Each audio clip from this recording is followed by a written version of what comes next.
where we ask, we have this investment of 200K and this return on investment of 320 to $412 on this investment.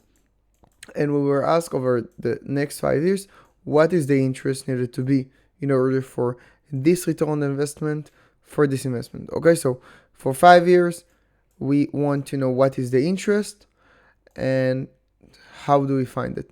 So just to refresh, if this is the investment, we multiply by the factor, which is all of this, and this factor need to equal the return on the investment.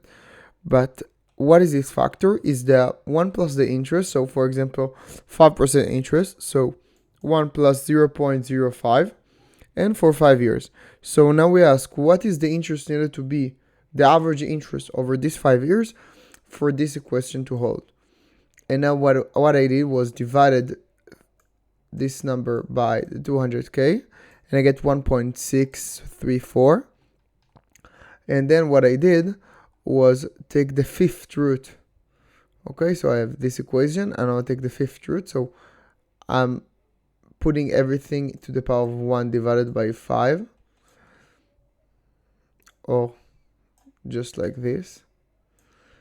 And now I get that 1 plus r, which is this, is approximately 1.103, meaning r is approximately 0.03, meaning if we take an investment of 200K where the average return will be around 10%, over the next 5 years we will get $322,412.